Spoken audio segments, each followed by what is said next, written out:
Combine small town roots with business savvy, and you've got the Rural Rundown podcast. We're sharing our marketing and branding strategies, tips, and tricks that rural businesses can use to educate, inspire, and entertain their customers, and to help you make sales and hit profit goals. So what does it take to go from your mom is your only fan to famous in a small town? Tune in and listen up as we feature business owners and organizations that are doing big things in their community and creating opportunities for generations to come. Welcome to this episode of the Rural Rundown podcast. We are your hosts, Brenna and Rachel. Rach, how is it going? Good. Trying to stay hydrated. That's another important 2021 goal. So drinking my water. How are you? That's so funny. I'm really bad at drinking water. It's wild. Well, today we're talking about where to find your audience on social media. Yes. Where are they? Where are they hanging out? Who should you be targeting? All the good stuff. We're going to kind of break it down and share what we know and help you hopefully narrow in on your social media targeting and the audience you want to speak to. Yeah.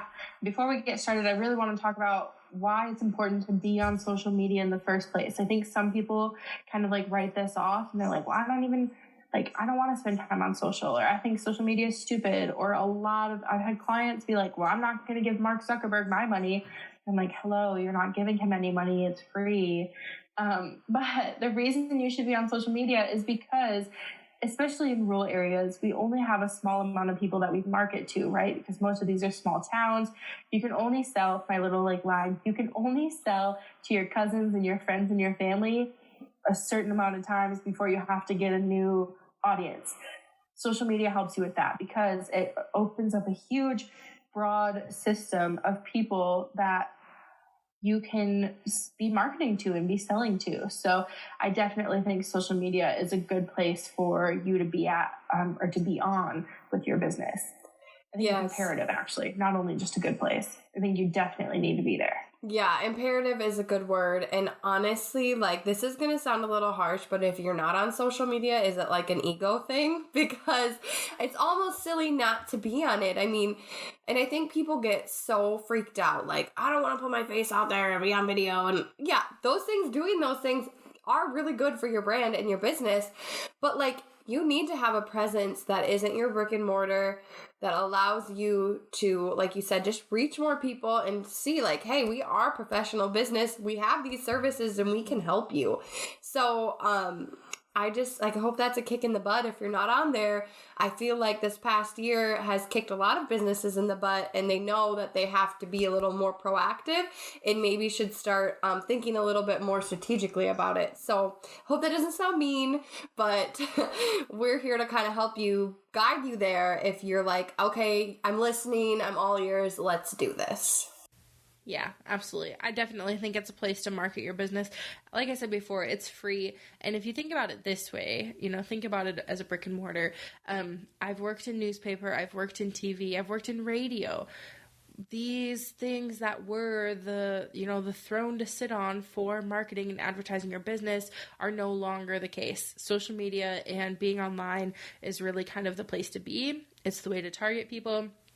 You used to pay for ads in the classifieds. Now maybe you can pay for some ads on Facebook or something. You just kind of change that up. And like Rachel said, even showing your face. If somebody were to walk into your brick and mortar, are you going to hide in the back and have some employee deal with your customers? Or are you going to show up and say, hey, this is me, this is my business? It shouldn't be any different on social media than it would be if somebody walked into your store. So those are kind of my things about social media. Today, we want to talk about who your audience is, how you target them, what platforms you should be on to catch your audience, or why you even need to think about your audience in general. Yes. Yep. And I think let's start with when you're thinking about who your target audience is. Brenna, do you have some tips and recommendations for people? How do they answer that question? Yeah, for sure. Actually, something I do with all of my clients is I send them an ideal client questionnaire. Basically, they walk through and I tell people to create an avatar of their ideal client in their head.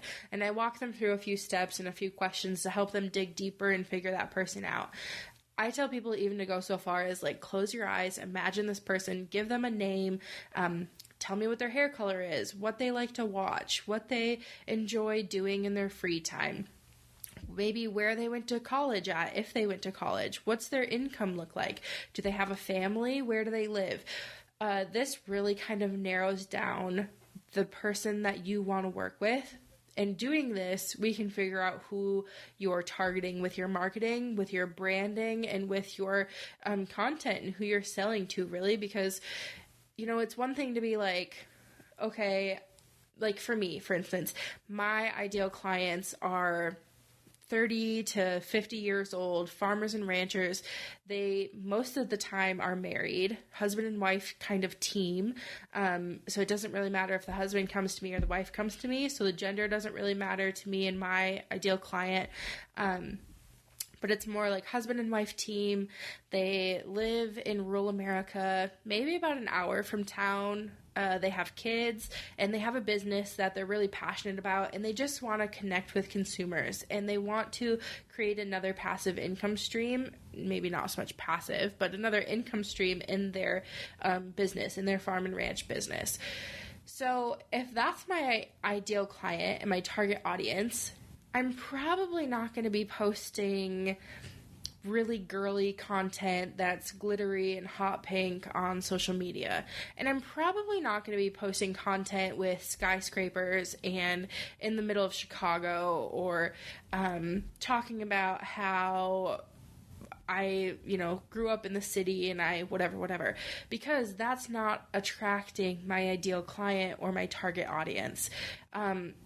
None of that stuff is true, by the way. I didn't grow up in the city. I didn't, whatever. So a lot of who my audience is just kind of an extension of like me and who I want to hang out with and who I want to like spend my time with. Those are the type of people that I want to be helping in my business and that I want to be like having gravitate towards me. So I guess there's a few kind of like tips in there, or a few kind of like stepping stones you could take if you're like, man, I really don't know who my audience is, or if you're thinking like, I don't know where to start on social media because I don't know what to post. What you should be posting and what you should be using for marketing collateral is stuff that will attract your audience to you. At the same time, which we can get into another time, it should be repelling the people that aren't your ideal audience. So if my target audience was the people who grew up in cities and the people who don't know anything about agriculture, then I would be posting different content for them. My posts with cattle and my posts with cow skulls and stuff like that, and some of my graphics, that's probably going to repel some of those people, and that's okay. I'm not here to please everybody. I'm just here to attract my target audience. Yeah, exactly. And I mean, you kind of just hit the nail on the head of the next point I thought was really important, is when we're thinking about creating that content for your target audience on social media, what is going to serve them? What is going to, make them stop and say, hey, that's for me, that's something I can learn, or that's a service that will really help me transform or get to that person I want to be, or if you're a business, where in business you want to be. So it's kind of like tapping into those pain points of the people you're trying to serve. Like, when you think about, hey, what am I helping that person overcome or do or be? And then you're talking about that in the content that you're making, and you're capitalizing on that. And like you said, Brenna, that will attract the people you're supposed to. And then the people that it's not for, that's okay. We move on from them because they're meant to go somewhere else. So I think those are the really important things about who it is. And then when you're thinking about actually creating the content, what that breaks down into, what's it for them? It has to be for them and benefit them before they're going to pay you. That's really what it comes down to. Yeah, absolutely. I think when we talk about like what kind of content we're going to post and who we're attracting, maybe we think about what different platforms we're going to be on too, because different platforms obviously work in different ways, right? When we think about like the main platforms people are on, Facebook, Twitter, Instagram, I would say those are the common three. Facebook is a combination of video, photos, and just text statuses. Twitter is also a combination of those things, but more commonly, it's just the text statuses, right? It's the thoughts that are just coming into your brain. And on Twitter, it's like maybe you post like 10 to 12 times a day. Facebook, you post like 1 to 3 times a day. And then there's Instagram, where you post 1 to 2 times a day. And Instagram is, again, a combination of all three, but what's at the forefront is the visual, the photos and the videos. Facebook, I guess when I break it down and I think about it, Facebook is where I connect with my friends and family. Twitter is where I would use a lot in news and like real-time headlines and updates. I used that a lot when I worked in TV. And then Instagram is kind of where like the hangout is. I guess I feel like the hangout of like my clients and me, where I like to spend most of my time. And then other creatives and entrepreneurs, I connect with those people a lot on Instagram. For sure. And I feel like we just kind of talked about this before we hit record. It's important to know where you belong. And I think you can belong in multiple places, but you probably need to focus on which one that we just talked about is going to serve where your target audience is the best. And then you kind of said it really slick, Brenna, earlier about like not only them, but also your strengths and then kind of combining it. Can you say that again? Yeah, I think, is that called a Venn diagram, right? So, yeah, so I think about it like a Venn diagram, and I've posted this on my social media before, on my Instagram, but I feel like the best place that you're going to see a lot of return on your social media, this is my opinion, and I know Rach kind of has like a varying opinion, or one that kind of like, collaborates with this.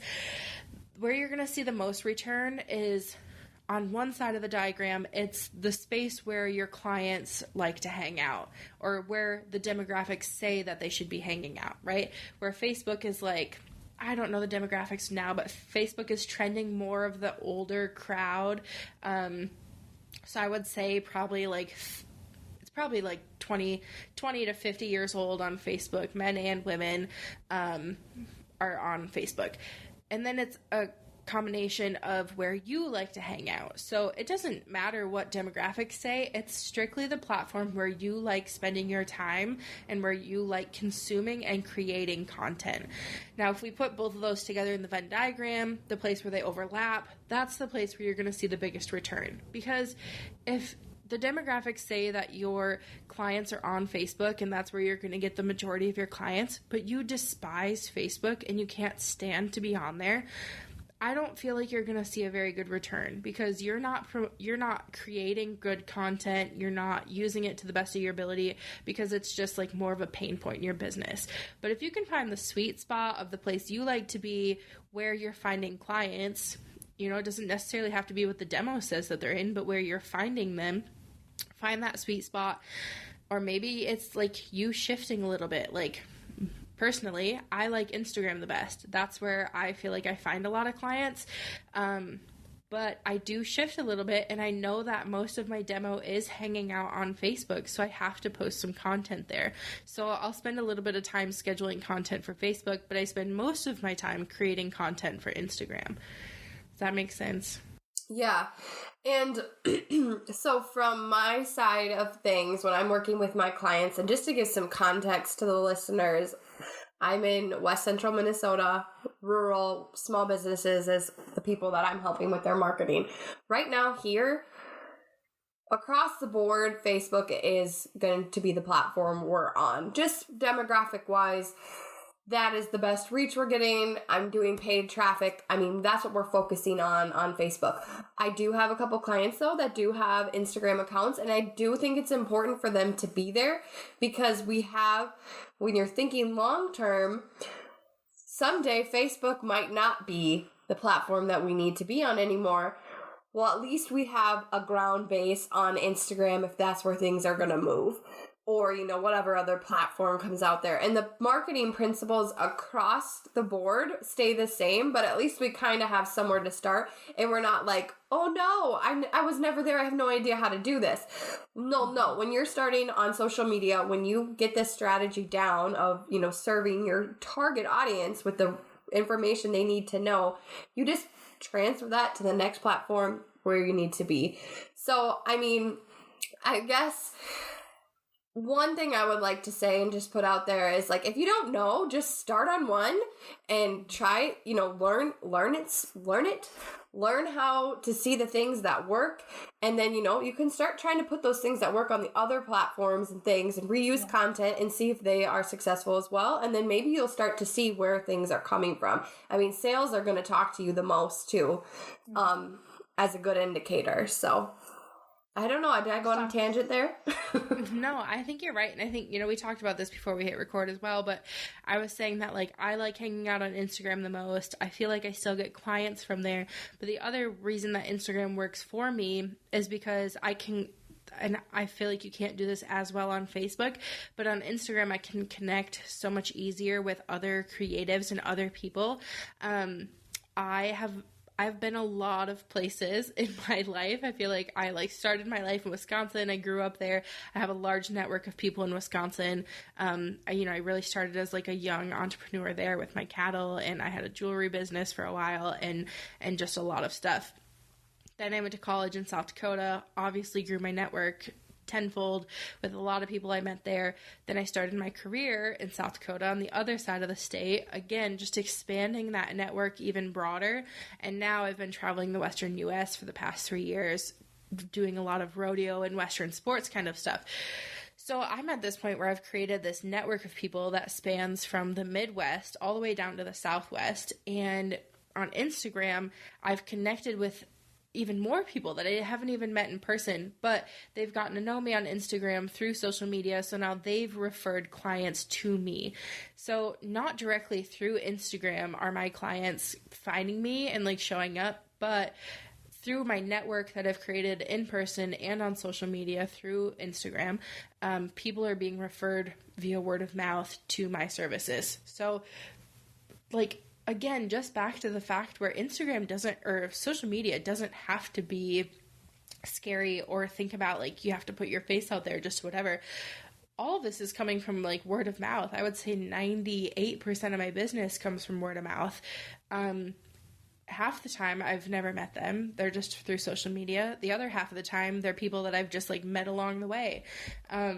So it's really important, like you said, Rach, just to like show up there, be on different platforms and really kind of like figure out how they work. And I think what you said about like trying it out and just showing up, I think TikTok is the perfect example of that.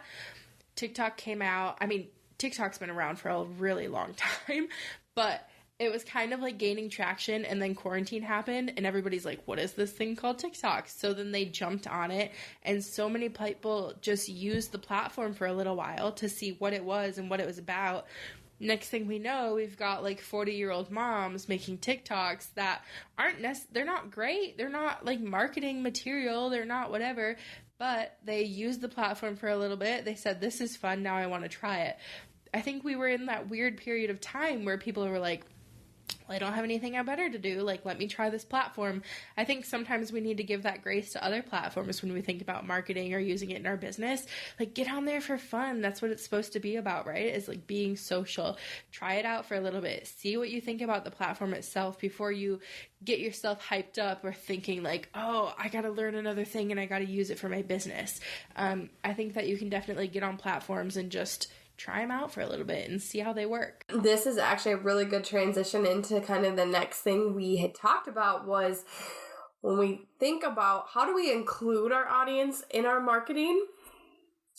And I think there's a couple things here. So you said word of mouth earlier. Marketing on social media is the new word of mouth, if we want to think of it that way. I mean, people are posting on whatever platform, they're talking about, oh my gosh, I used this and I loved it. I would totally recommend that you try this. So there's not only that, there's that user-generated content. And I think there are different platforms that make it easier to repurpose content. So I think right away about like Instagram with people like putting things in their stories, or TikTok if people do something funny with like a TikTok, like a product. It becomes, I mean, there's a ton of things that have become viral this past year.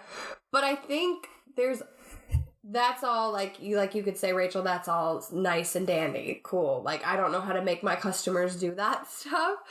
But I think there is a way when we think about our marketing, we can start being intentional about not only trying to gather testimonials for ourselves to use, but kind of how do you ask your customers to start talking about you? And you kind of make it not such like a weird thing to ask them to do. And I think that's really important, because then it's less on you to be like, look how great I am. You're letting your customers tell this story for you.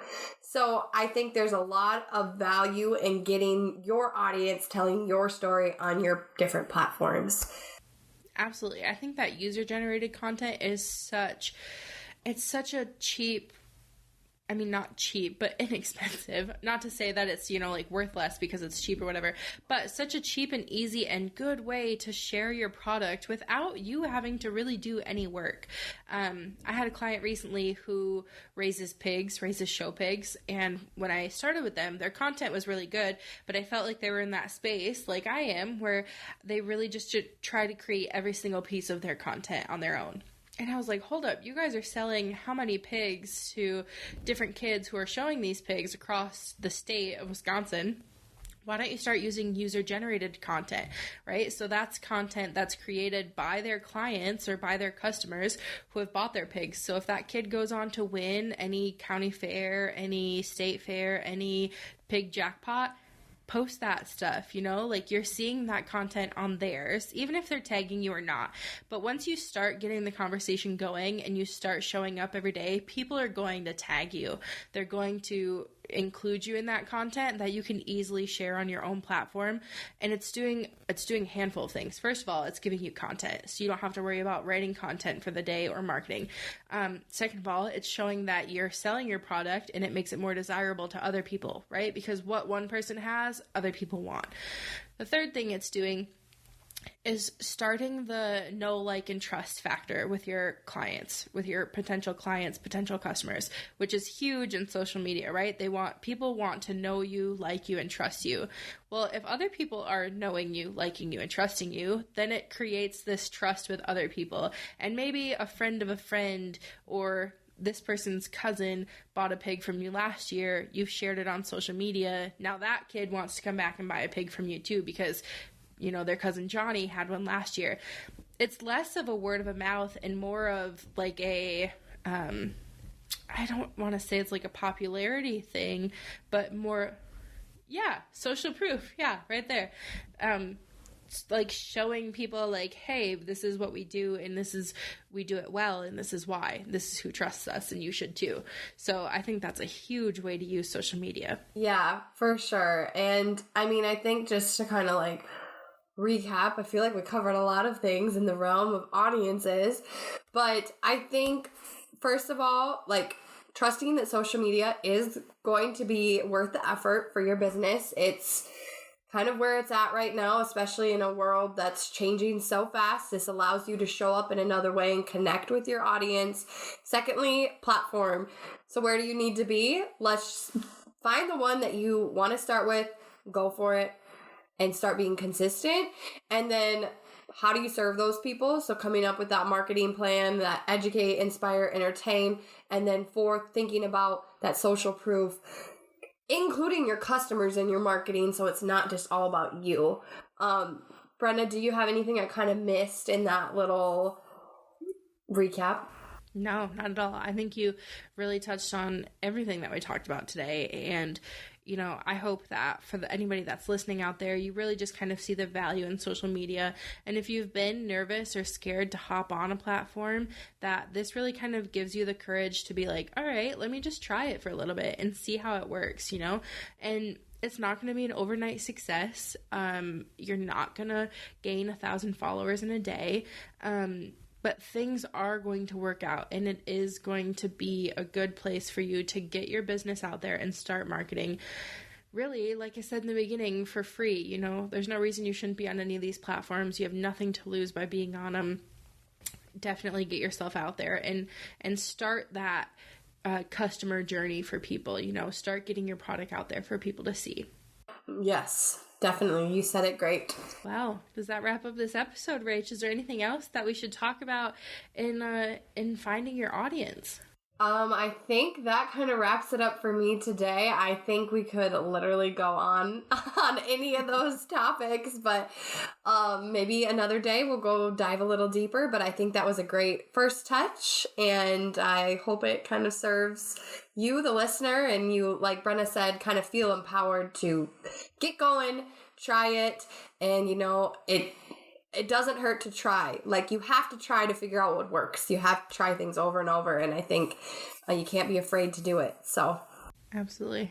Well, that does it for this episode of the Rural Rundown. We will catch you in the next one. Well, that's it for this episode of the Rural Rundown podcast.